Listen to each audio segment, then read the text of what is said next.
Hey there everyone, how's it going? Got another topic to talk about.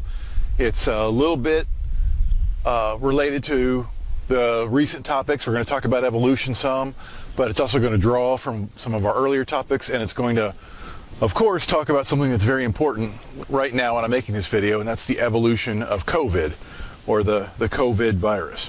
Now throughout this lecture, I'm going to call it COVID, COVID-19.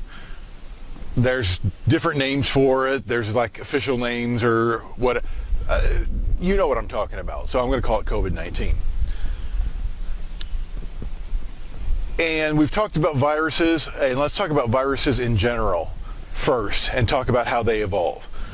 So this is a good example of evolution on a smaller scale, on a shorter time scale. So again, some people will make the claim that, well, you've never seen evolution, or it's not something that you can actually observe, but that's not true.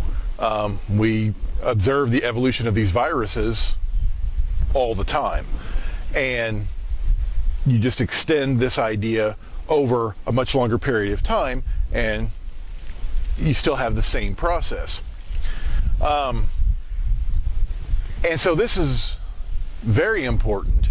And it's really important to human health to understand this, because we understand that new viruses are always evolving. And the possibility is that a virus can evolve that's going to be very dangerous and cause a pandemic, which is what's happening now.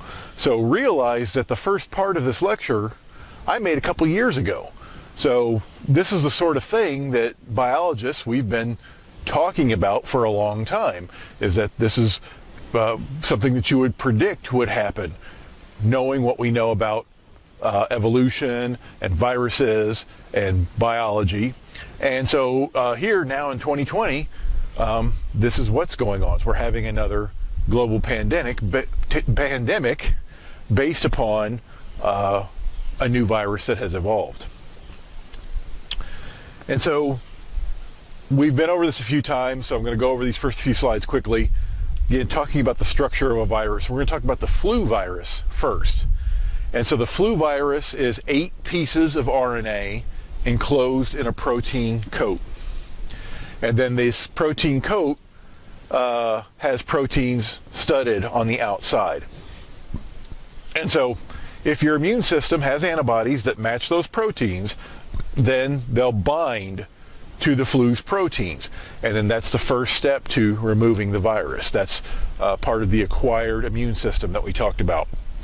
And so vaccinations are designed to stimulate your immune system to create those matching antibodies before you actually get the virus. And so here's again, this figure numbers are from a different book I have, so don't go looking for these in your Bio 101 book. But here you see the 8 pieces of virus, you see the protein coat, you see the proteins on the outside, and how they represented some of those proteins on the outside. And you've got a couple of these that are important to the flu virus. And so I'm going to try my pronunciation here. Hemagglutinin, and neuraminidase. Okay, it's the best I can do. But one helps the flu virus attach to the epithelial cells inside your respiratory tract. And so that's what helps it bind to your cells. The other one's important for helping it break out of your cells once it's packaged inside your cells. So those proteins are important to the virus and to its function. But those are also the things that your antibodies can match to. And of course, once a virus attaches to a cell and then is able to get into the cell, it hijacks the organelles in your cells and uses your organelles to make copies of itself, and then repackages those copies, and then the cell bursts and releases those, and that's a viral infection. And so your cells make copies of that virus RNA. And then you remember, RNA makes protein. And so once the virus RNA is copied, then your cells will translate that RNA to make proteins, but those are not proteins that you can use. They're proteins that the virus can use, the protein coat, the proteins on the outside of its cell. And so then your cells repackage the virus, put that RNA inside the protein coat. And this figure seems to suggest that, there's only one virus made, but of course it's hundreds or thousands of viruses get made from each cell. Now, making copies of that virus RNA is not always perfect. And we talked about this when we talked about your cells and making copies of your DNA, is that errors can be made while those copies are being made. And so there are mechanisms that exist for correcting those errors. Some viruses have better mechanisms than others. I think this is one of the things that is giving COVID an advantage, is that it has a very good proofreading ability. And it's able to catch those mistakes, I think. But every once in a while, a mistake gets made and doesn't get corrected. And that's a mutation, right? It's just like when your DNA mutates. It's in the virus, it's the RNA mutates. And so that's what they're trying to show you with this figure here, is that you've got the flu virus infecting a cell. Many copies are made that are identical to that original virus. But then you've got an example of a virus that had a mutation. And so it's different. And its RNA is different than the original virus RNA. And so that may or may not change the proteins in the virus. And so often changing the RNA messes up the resulting protein. A lot of times you can change the RNA and nothing happens to the protein. This is all the same thing we've already talked about. But what happens if that mutation makes the hemagglutinin change shape? And it changes shape so that it binds a little bit better to your epithelial cells. That will give that mutated virus a little bit of an advantage over the other viruses, won't it? What happens if that mutation changes the shape of those outer proteins in such a way that now your antibodies don't match? And so even though maybe you've had a vaccine for the flu and you've got antibodies for one strain of the flu, it's possible that if a strain mutates in a particular way, those antibodies don't match anymore, and so you don't have immunity. And so what they're trying to show you here is kind of a lineage from an original virus. And you can see that as you go from left to right, you've got different generations of the virus, and you've got several that are identical to the original virus, and you've got some that have a mutation, but those mutations didn't give the virus any advantage, or maybe they gave the virus a disadvantage, and so those lineages don't do well and they drop off. But every once in a while you get a mutation that gives the virus an advantage. It replicates more, it spreads better, and so the descendants from that original virus have been modified. Descent with modification, that's evolution. And so this is a perfect example of evolution. And this is what happened with COVID and many other viruses. Now, what we also know about viruses, as we learn more about them, is that viruses can exchange RNA with other viruses. And one example that happens and has been shown to happen in several virus lineages is the human flu virus exchanging RNA with the bird flu virus. How can that happen? Well, if the same individual has both viruses at the same time, if they both infect the same cell, then that cell is making copies of both viruses and it's repackaging the RNA of both viruses. Well, it'd be very easy to package some bird virus and some human flu virus into the same virus, and you've got a new combination of RNA. And many of those might not work well. But every once in a while, you're going to get one that works better than the original virus, and that's going to have an advantage. And again, that's when we often have outbreaks or we see major changes in the virus.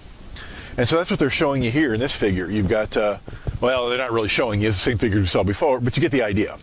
that, if you have both the human virus and the bird flu virus in the same cell, their RNA can get packaged up and mixed up, and then you can get a completely different virus that might be better than the original. And so, if you can imagine how many thousands to millions of these things are going on in one infected person, and how many people get the flu, and how many people there are in the world, and how many birds there are in the world, you can see that there's a tremendous amount of this mutation and repackaging going on. And so it's just a law of averages. Every once in a while, you're going to get a virus that is really good at getting into your cells, or it's so different that very few people have antibodies for it, even if they've been vaccinated. There's going to be some virus that's going to have a tremendous advantage all over the existing viruses, and that's what eventually causes a pandemic, where you've got some unique combination of factors that makes a new virus very deadly. And so we've seen this in the flu in our recent history. And so the famous one is the Spanish flu of 1918. 50 million people worldwide killed by the flu. That is an amazing number. You saw another pandemic in 1957, 1.5 million were killed. 1968, you got 1 million people killed by the flu. So this is 2020 right now, and I don't know how many people have been killed by COVID right now. It's a tough thing to count, to collect data on, but then again, it's not that tough, and we're much better at collecting data now. So eventually we'll have very good numbers on this. Right now, as I'm speaking, the number of dead related to COVID in the United States is over 200,000. And we're getting in the second wave, and unfortunately, it's probably going to get a lot worse, and that's just in this country.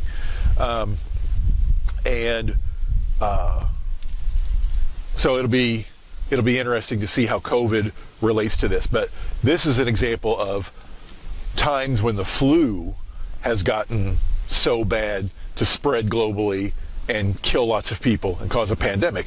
This is also why we've learned to take COVID seriously, because we've seen this before, and this is just the result of the evolution of viruses.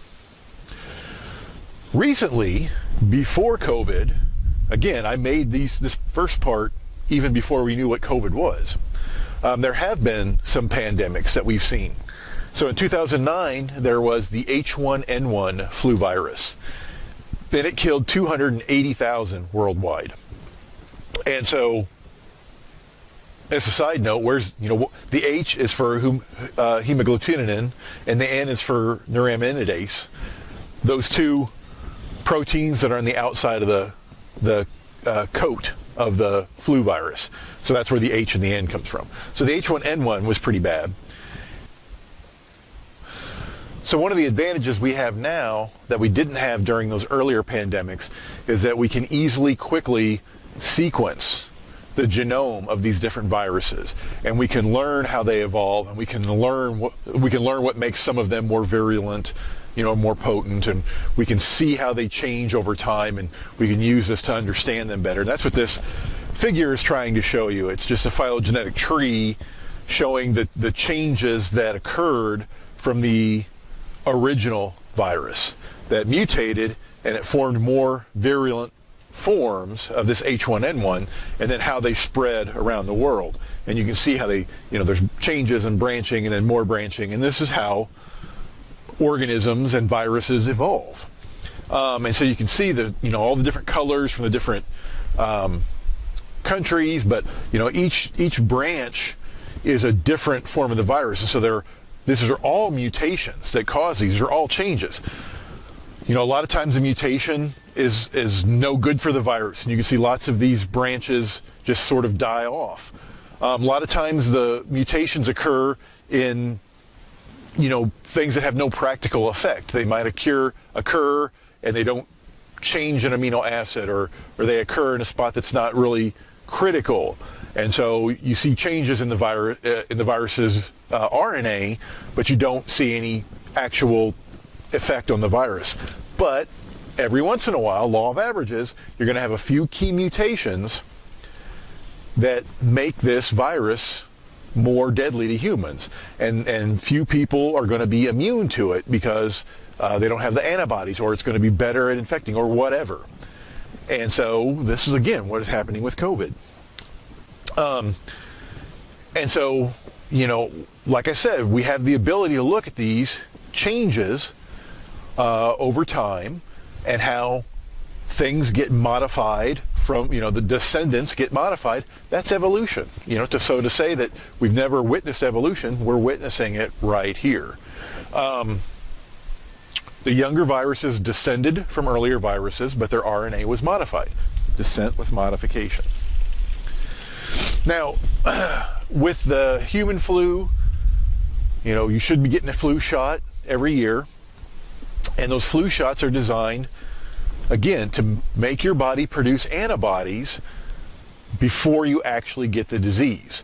And they're designed for the most common flu strains. So we can go look at the RNA and go test for the different flu strains each season, and then create vaccines for them. And of course, we have to get a flu shot every year because it's always evolving. And so the antibodies from last year's flu shot don't necessarily work on the flu that's going to come through this year. And so those antibodies are specific to the most common antigens. But there's always the possibility that a mutation can occur that changes the shape of those surface proteins enough that the antibodies that you got from the vaccination don't match the new mutated protein. And so if that happens, then you can get the flu even though you got a flu shot because you don't have the proper antibodies. Now, another example of a more recent pandemic, 2013, there was the H7N9 flu. And so this was an all-new combination of proteins that never been seen in humans before. And this is where you had a mixture of human flu virus and bird flu virus. And in fact, the RNA in this H7N9 had flu viruses from 4 different bird flu strains. And in the RNA that came from the human flu virus, you saw some unique mutations. So you've got again, a radical change in the genome of this virus. But it didn't cause a pandemic. So I think earlier I maybe said it caused a pandemic. This one did not cause a pandemic, this H7N9.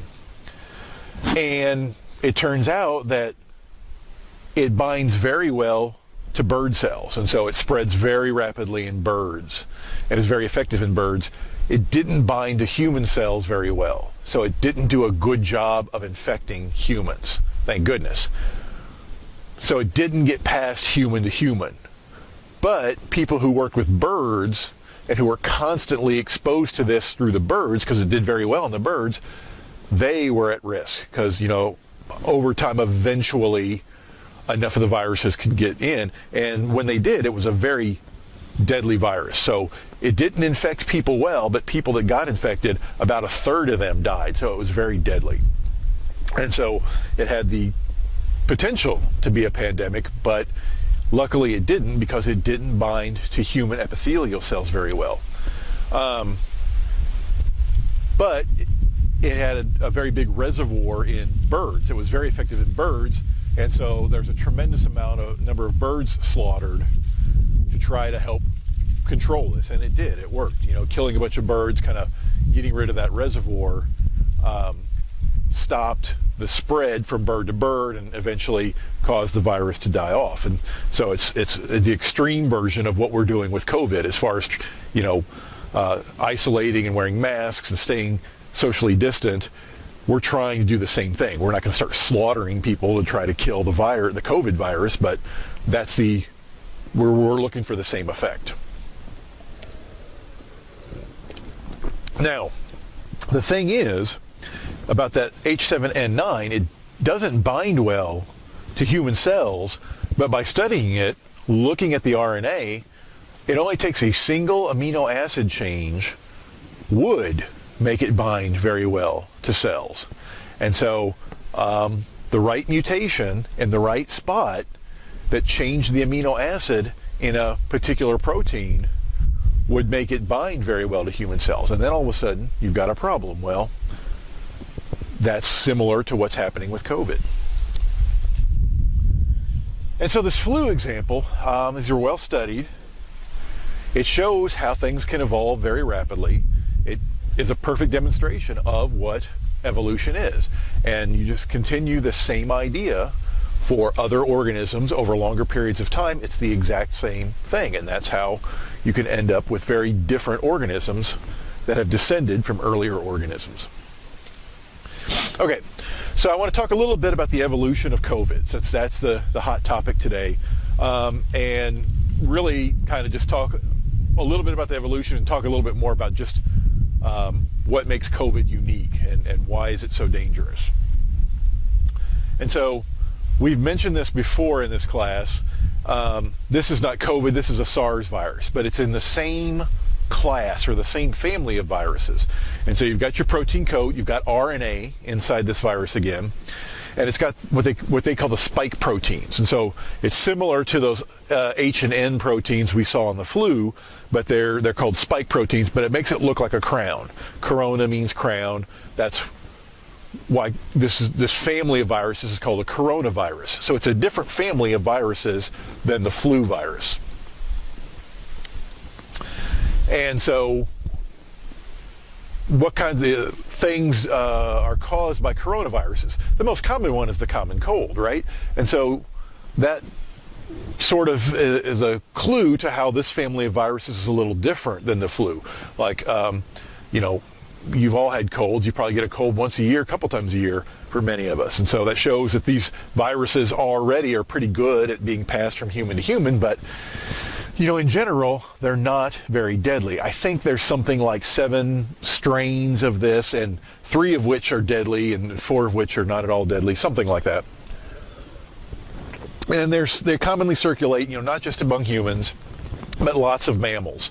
Camels, cats, bats, cows, pigs. But you also see some coronaviruses in birds as well. So when we talked about the flu virus and how you've got flu viruses in birds and humans get repackaged, you can also have coronaviruses in birds and humans and mammals. Now, the most recent or the most famous serious coronavirus outbreaks, and the ones that have been deadly before COVID, were SARS, sudden acute respiratory syndrome, and that was 2004 in I think in China, Hong Kong, I think it was pretty bad. And then also MERS, Middle Eastern Respiratory System, and that was in the Middle East. And so these were a couple of big outbreaks that didn't become pandemics, but they were coronaviruses that were deadly. And it's actually because of those that we learned a lot about coronaviruses, about how they evolve. And so that's why we've been able to learn so much so quickly about COVID, is because people have been studying these coronaviruses for a few decades now, probably longer than that, but we've had these serious outbreaks that people have been able to study. So that just underscores the importance of studying these things and putting money into research and having people that look into these things, because down the road that knowledge pays off. And again, you've got the spike proteins. That's what binds to the respiratory tract, just like in the flu virus. You've got the proteins that bind to the epithelial cells. And again, these usually come in through the lungs. And so, the lungs are a vulnerable place for us. You remember we talked about the innate immune system, like your first line of defense of your immune system. Things like skin and mucus and stomach acid, barriers that keep lots of pathogens out, keep bacteria out, keep viruses out, keep fungi out, keep protozoans out. But there are weaknesses in that armor. There are places where you can't protect yourself as well, like your lungs, like your stomach. You've got your stomach acid, you've got your mucus. That's why you've got those things there to try to help protect you. But, that is a spot where lots of pathogens can try and get in. And so that's how the coronavirus gets in, through your respiratory system. And again, it infects your cells, and your immune system responds to this infection And lots of the symptoms of this and many diseases are the result of your immune system attacking the pathogen. So coughing, fever, excess mucus production, things like that, that's all part inflammation. That's all part of your immune system trying to remove this pathogen, but it's very unpleasant when it happens, and if it gets out of control, it can be very dangerous for you. Okay, so what makes COVID spread so well? Why did it evolve this ability to spread so easily among humans?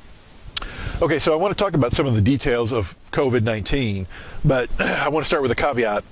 You know, we're right smack dab in the middle of this right now. You know, it's been going on for several months, but we're hitting the second wave. There's a lot of concern what's going to happen in the future. And so there's lots of hypotheses that need to be tested. There's lots of research going on, lots of people trying to figure this thing out. And so what I say today might end up being wrong. That's the scientific method, right? Where we have all these different ideas, we collect data, we try to figure out what's going on. Also, big caveat, you know, I'm a fish guy. I am not a medical doctor. I am not an expert in this sort of thing. So I am a biologist. I read the papers. I can understand what they're talking about. I'm trying to translate all this stuff for you. But, you know, I'm not an expert at this either. So I don't know everything. I don't know as much as people who study this do. So we understand that. But we can still learn a lot about COVID. Even though we're just in the middle of this and it's kind of dropped on us, it is amazing how much we already know. And it's amazing all the different studies that are going on. And again, the fact that we can rapidly decode the genome and we can quickly get the RNA and sequence it, that is huge. And that's the big idea in biology of the 21st century. Our ability to do this is really helping us to understand biology a lot better. But you know how the scientific process works. You've got lots of hypotheses. You test those hypotheses, you make predictions, you collect data, and you get rid of those hypotheses that are not well supported.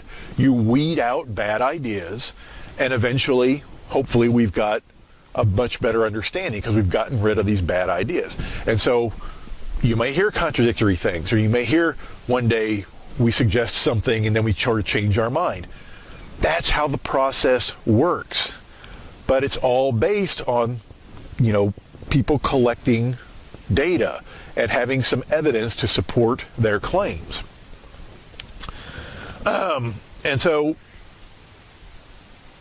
to relate all this to stuff we've learned earlier, think about the cell membrane. You remember that the cell membrane is semi-permeable. It allows some stuff in, it doesn't allow other things in. And so the viruses, of course, are trying to trick your cells into letting them in. So when they bind to your cell, they try to get your cell to take the virus in, and that's how the virus functions, right? And so in looking into this and kind of reading about what people are studying and what we think is going on with the COVID virus, there seems to me to be two major steps to getting in the cell. The first is actually binding to the cell tightly enough so that you don't immediately just get dropped off. So binding to the cell is very important, and then crossing the membrane, getting the virus getting taken in.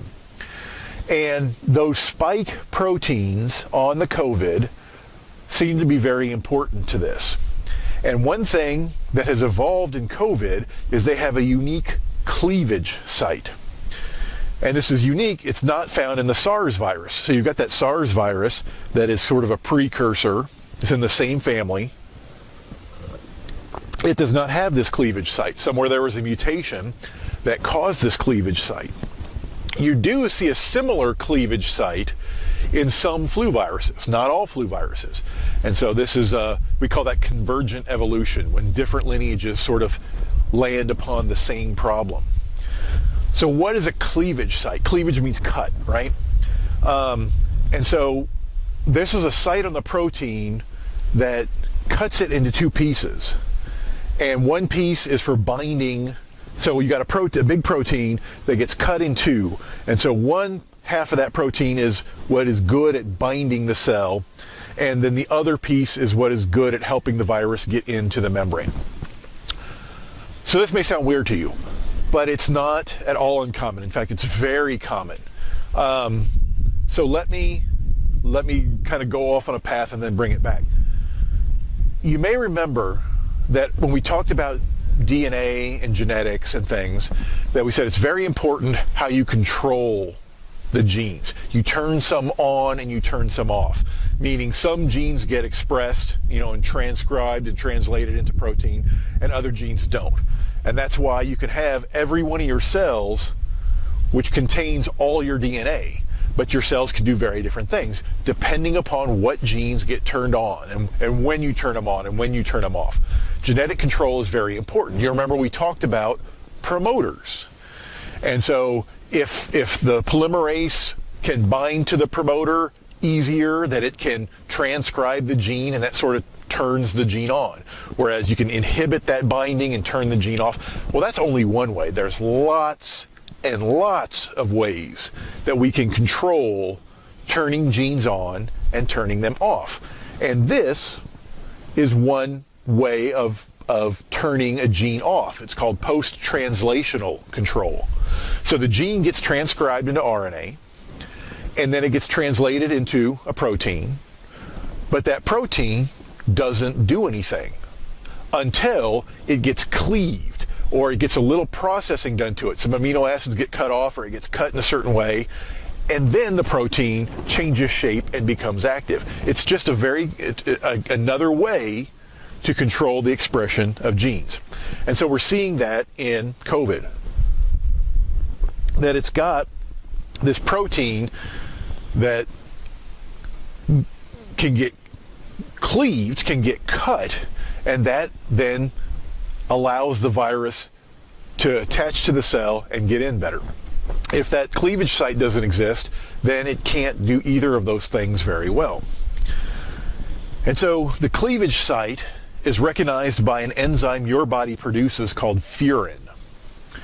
And furin's job is to do that thing I was just talking about. Many of your proteins need to be cut in order to function. It's part of that post-translational genetic control. And so you've got this enzyme called furin that does that. And this virus evolved to have, and happened to have a mutation that gave it a binding site for this furin. And so now the virus can use your enzymes to cleave this protein, which makes it more efficient at attaching and getting into your cells. Now, it's way more complicated than that. That's about as much as I understand, but you get the idea. You see how by studying these things at the molecular level, you can understand how they work. And then hopefully you can figure out ways to defeat them. And so again, the COVID-19 has a mutation that gives it a furin binding site. Remember, SARS did not have this, right? But COVID has this. And so somewhere there was a mutation that caused this binding site to be formed. And so so the COVID spike protein gets cut by the furin, which activates it and allows the virus to infect you. And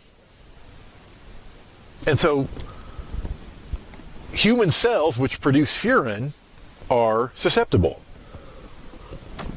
Well, there's probably a lot of these cells, but my understanding is that the cells of your respiratory tract, your liver, your small intestine, these are all cells that produce a lot of this furin.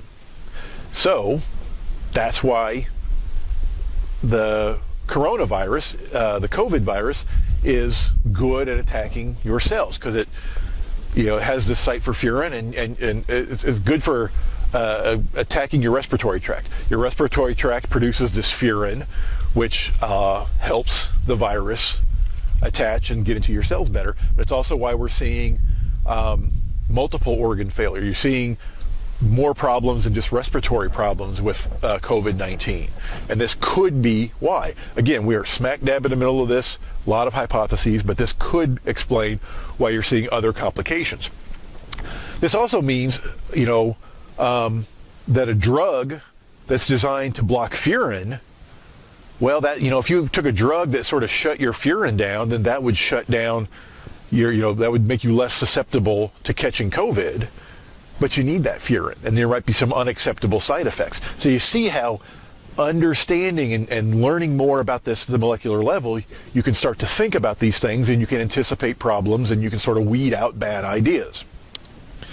Okay, another thing that has evolved in COVID that's made it very deadly is that, once that spike protein is cut, that allows COVID to bind to your cells, and something about the shape of that protein on COVID makes it bind very, very strongly to your cells.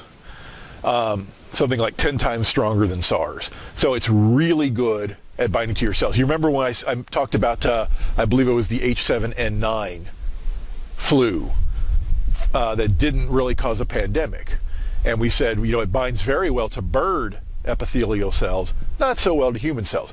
Well, COVID seems to have just the right protein that evolved, that it binds very well to human epithelial cells. And so it binds very tightly. So it's on there for a long time, which makes it more likely to be taken into the cell. And so that's another, advantage that COVID had that's giving it, it makes it easier to spread, and it gets into your cells better.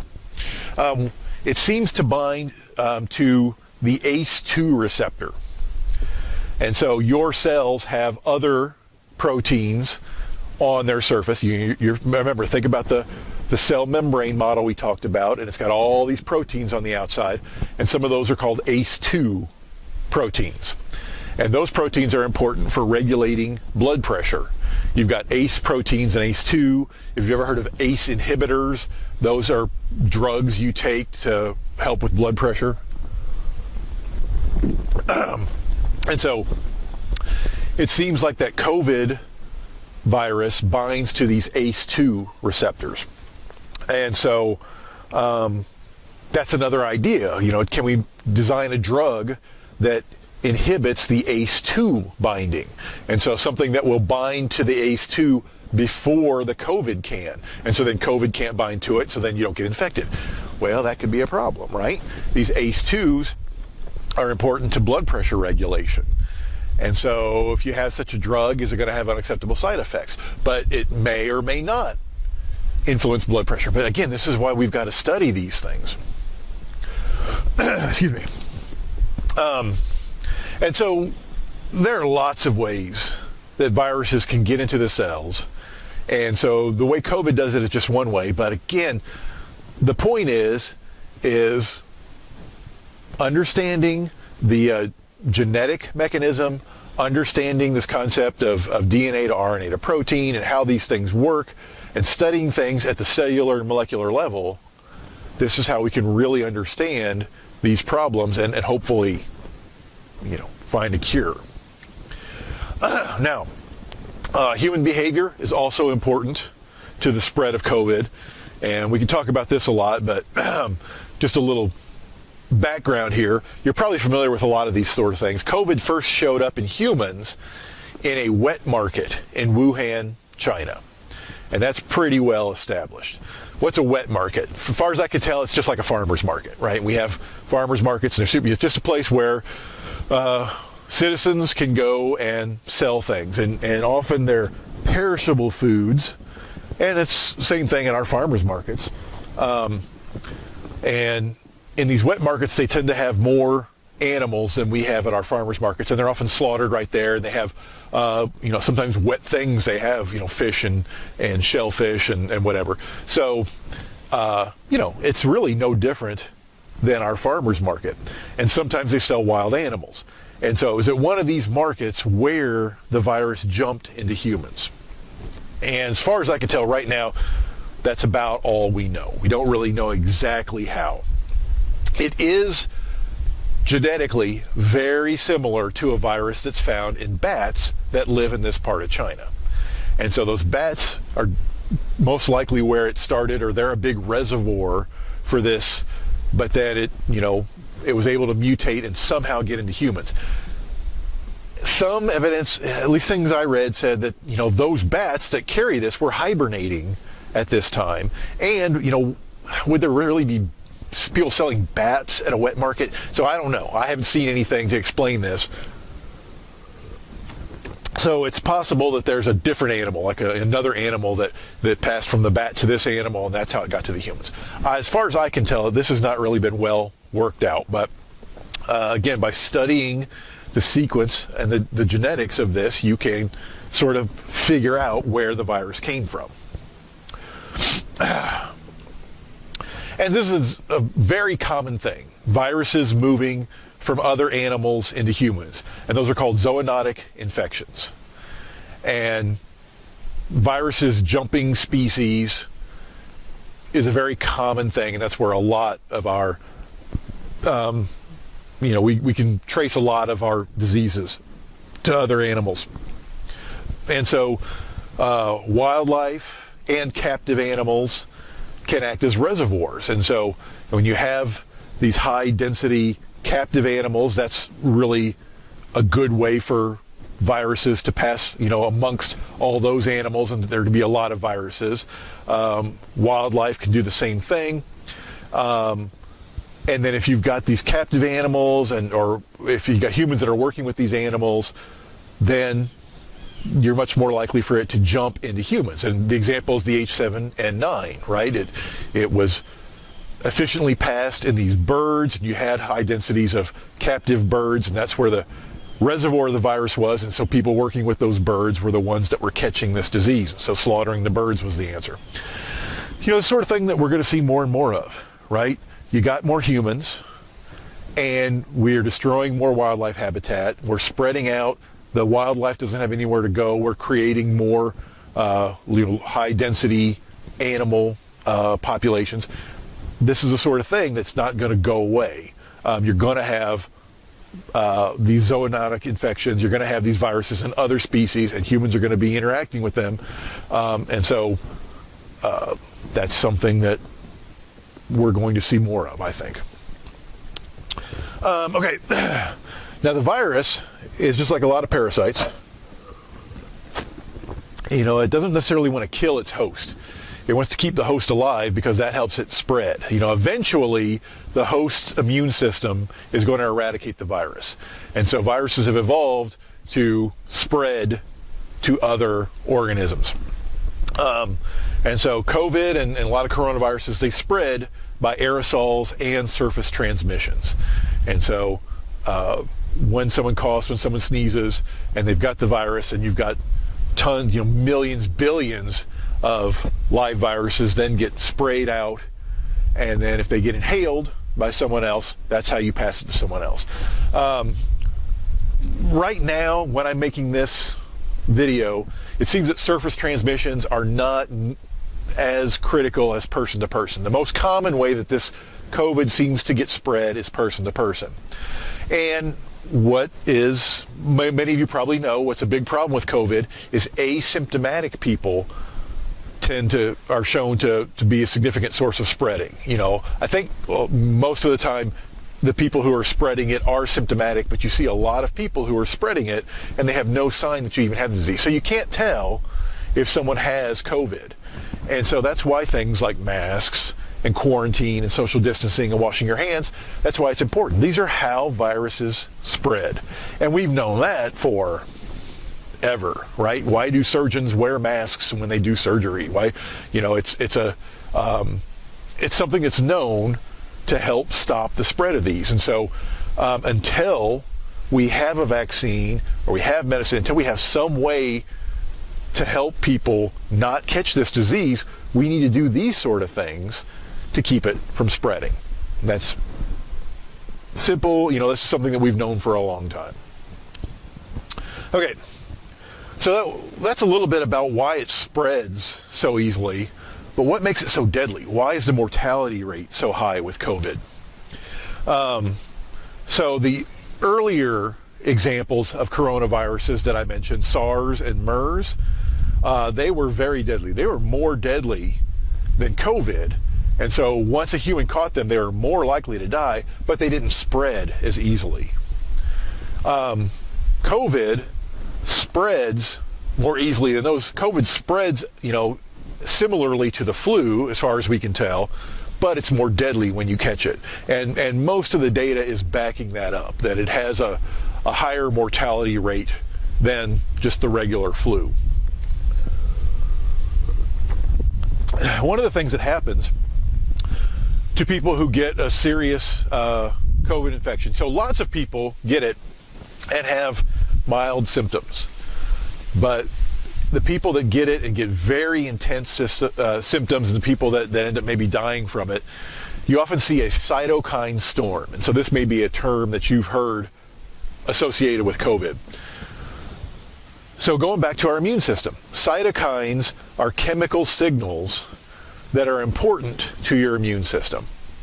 And so the cytokine storm is an overreaction of your immune system.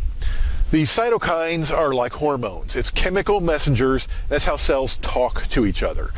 Cells in your body, in your immune system, coordinate. And so whenever you have an infection and some of your cells sense that there's an infection, they release cytokines, which recruits other cells to come to the area to help fight the infection, and which causes some cells to start producing copies of themselves. And so these cells are coordinating, and they do this by releasing chemical messengers, and some of these are called cytokines.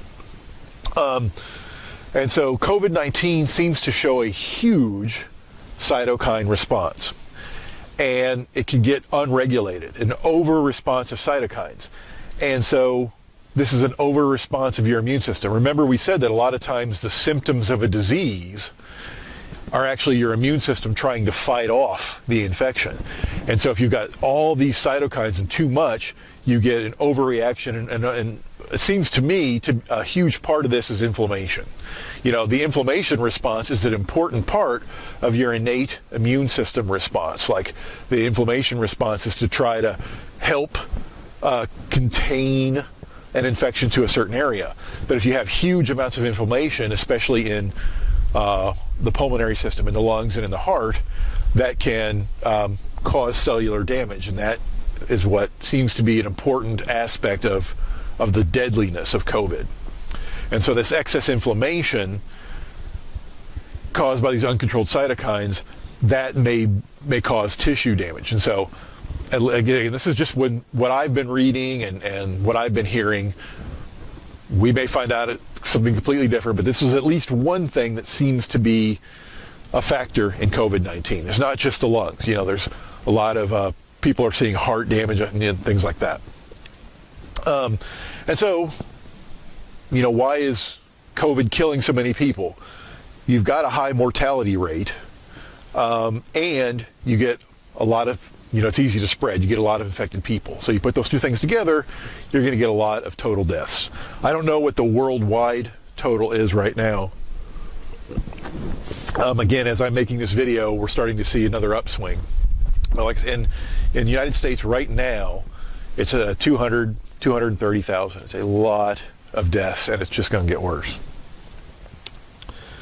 Okay, last thing I want to talk about is some of the things people are looking at for treating COVID, and this is a good example of science in practice, and also yeah,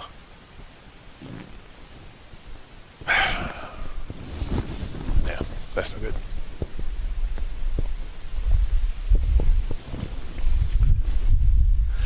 Okay, so now we know a little bit about the virus. I want to talk just a little bit about some of the things people are trying to treat people who have this virus, or to stop this virus.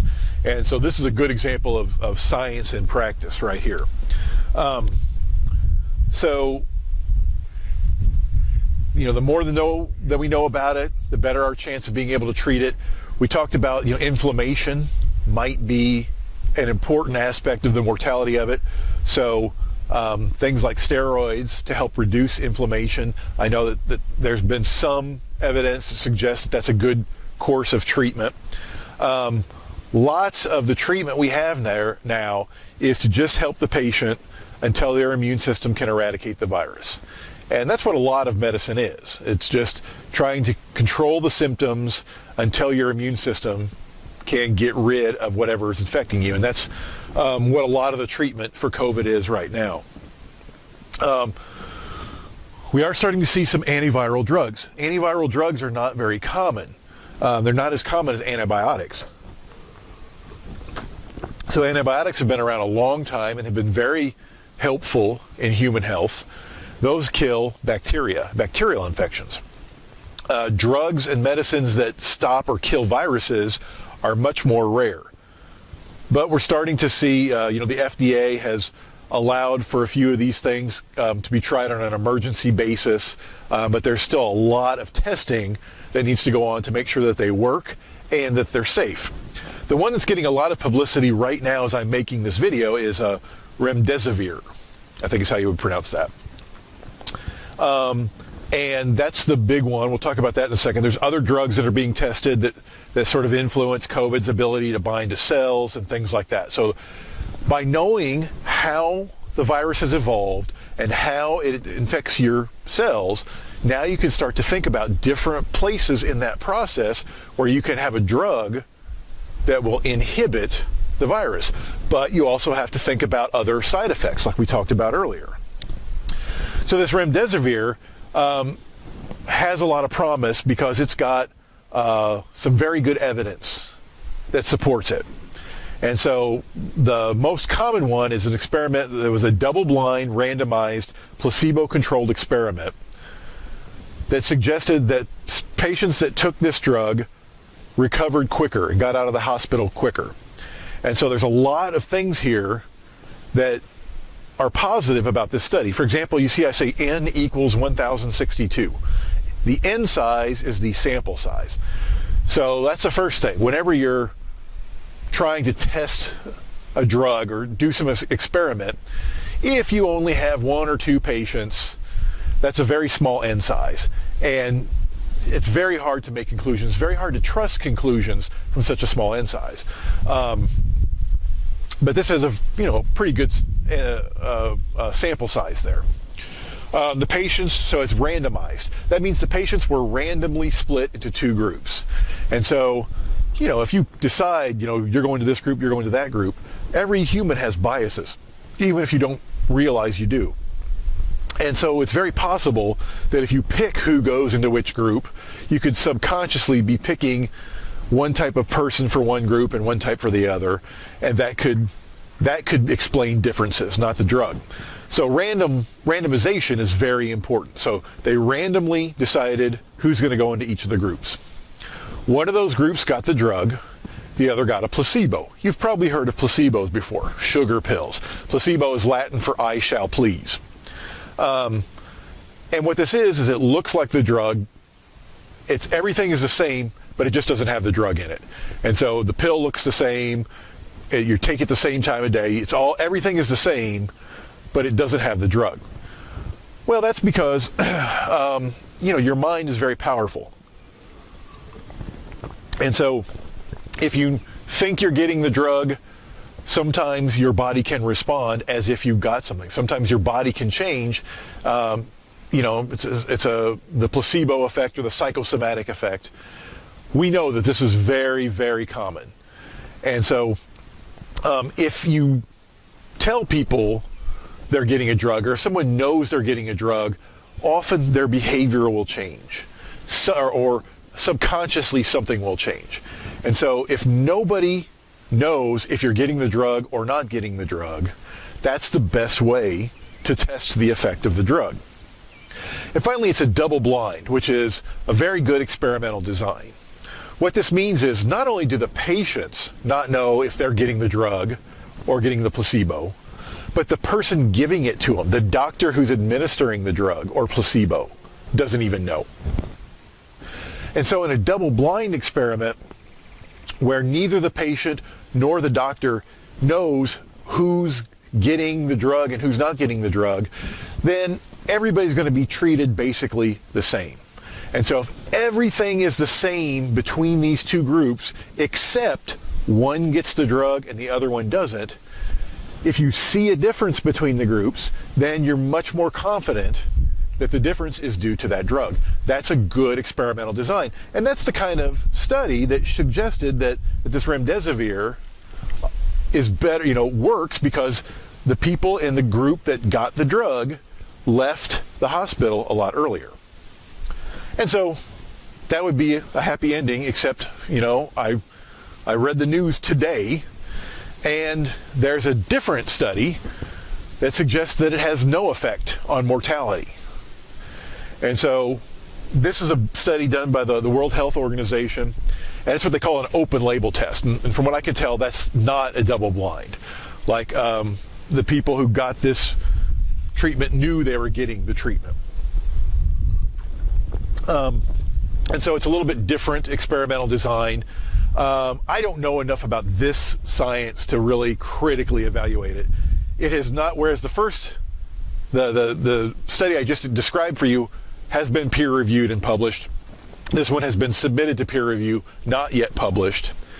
It's a different type of study, it's a different population, and this one is measuring mortality. The other one was measuring how quickly you get out of the hospital, so it's very different things. So that doesn't necessarily mean that the drug does work or doesn't work. You're looking at it from different ways.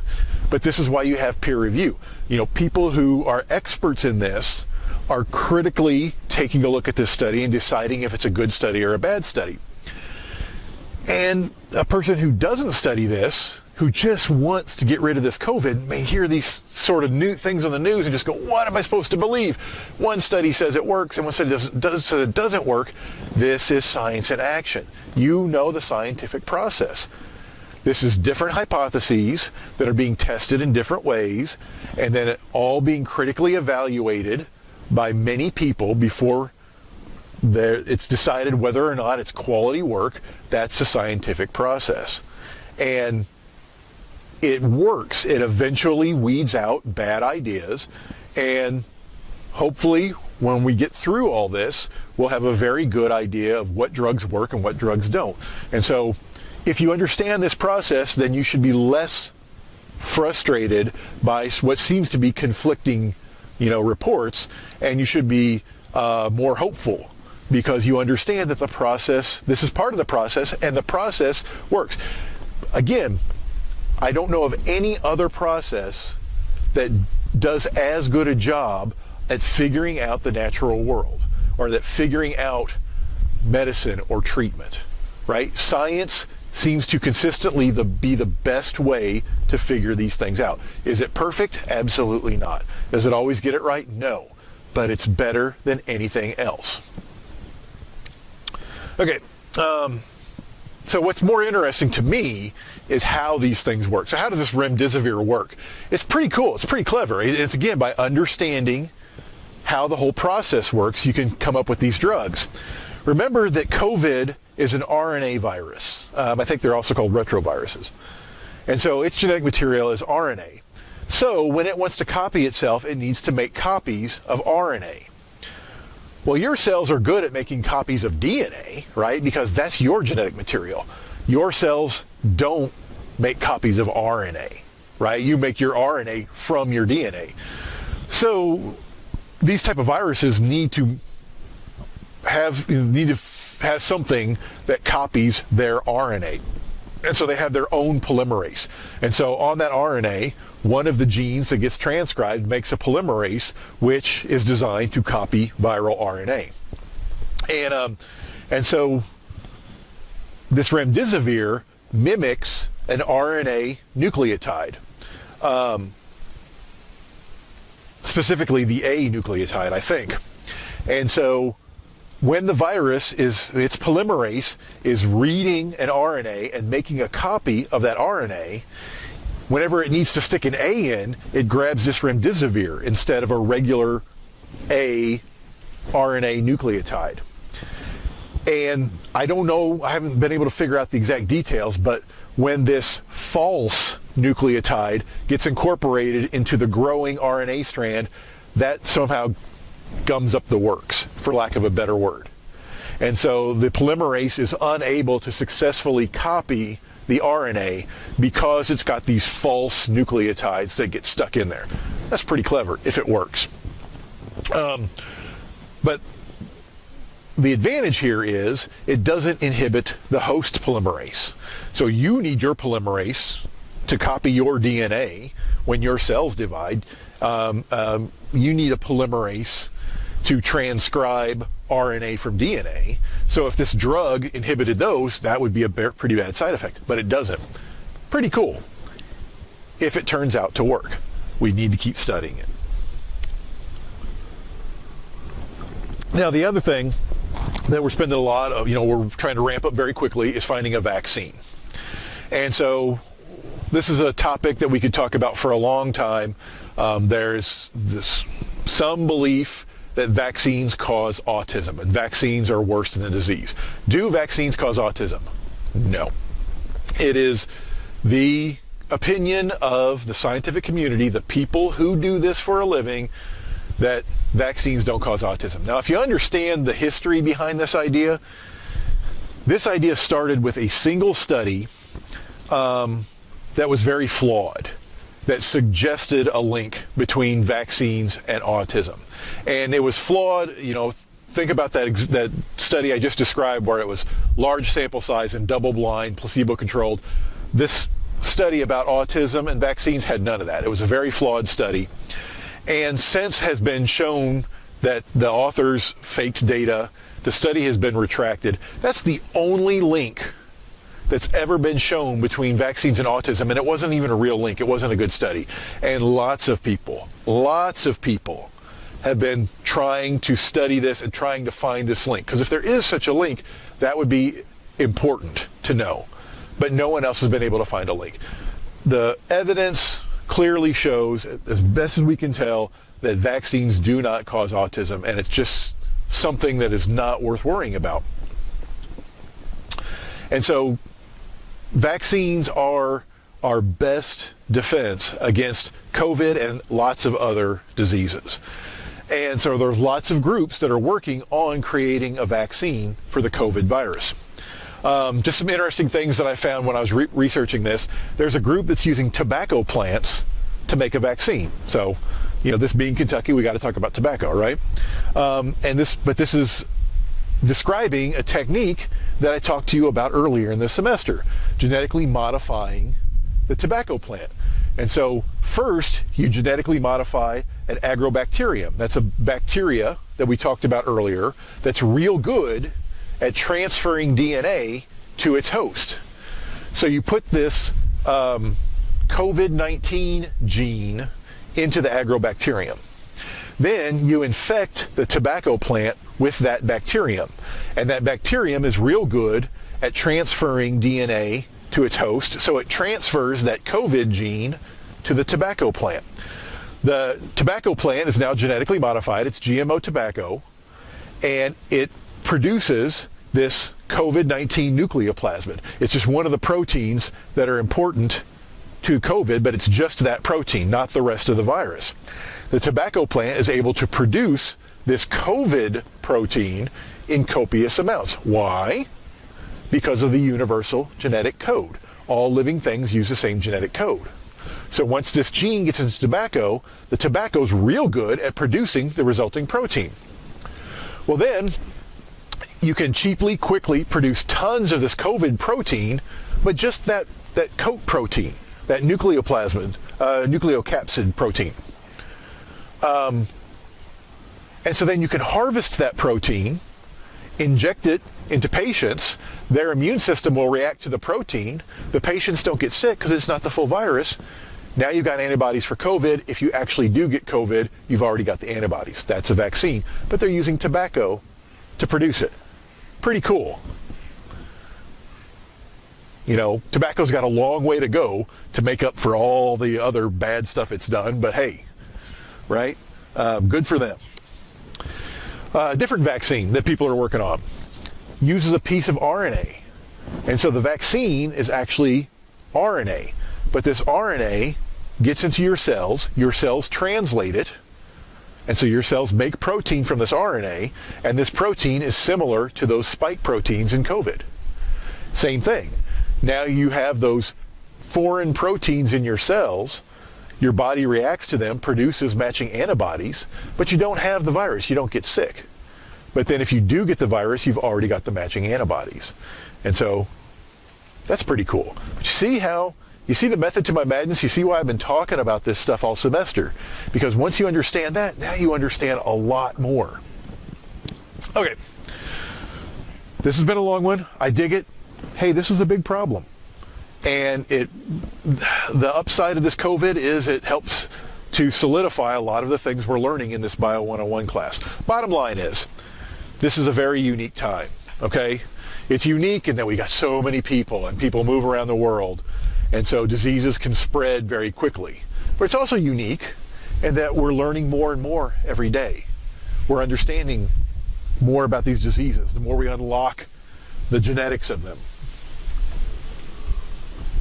And this is not going to be the last time this happens in your life. And I have a dark view of things, and I think bioterrorism is a serious, serious threat to our world. And I know that there are people who are working on bioterrorism attacks. And this sort of thing affects all of us, right? There's going to be new viruses that evolve. There's going to be people who make viruses and release them. And this is something that we all need to worry about. If we want to worry about having a safe planet, we need to understand these things. And I have not seen anything that does a better job of explaining this and figuring this out other than science. And that's why science is important. It's not the only thing that you should worry about. And science doesn't answer all questions, but these are the type of questions that science is very good at figuring out. That's why we need scientists. That's why we need an educated population. That's why we need to make it easier for people to go to college. And so when people go to college and get a degree, they benefit, but the rest of us all benefit, because this is where, you know, it's scientists doing research, doctors doing research is where we're learning about all this sort of thing, and it's going to benefit all of us. So I'm always harping about that, but I feel very strongly about it, and well, I should.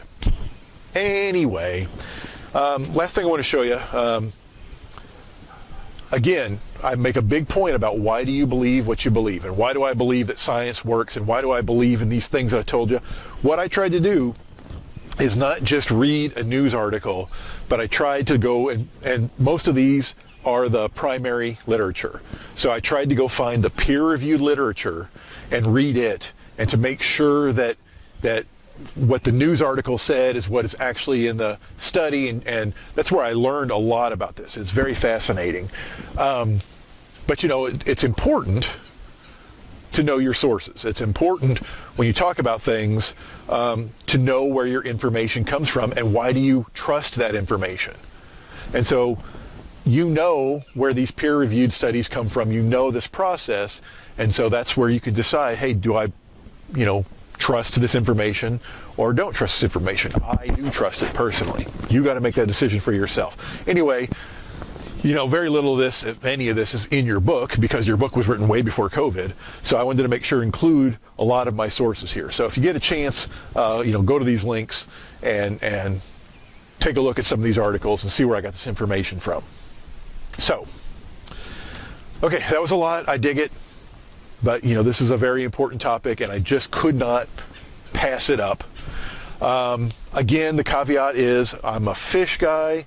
I understand a lot of these things, but I'm no expert in this. But I do, you know, the information I gave you there, I think is correct right now.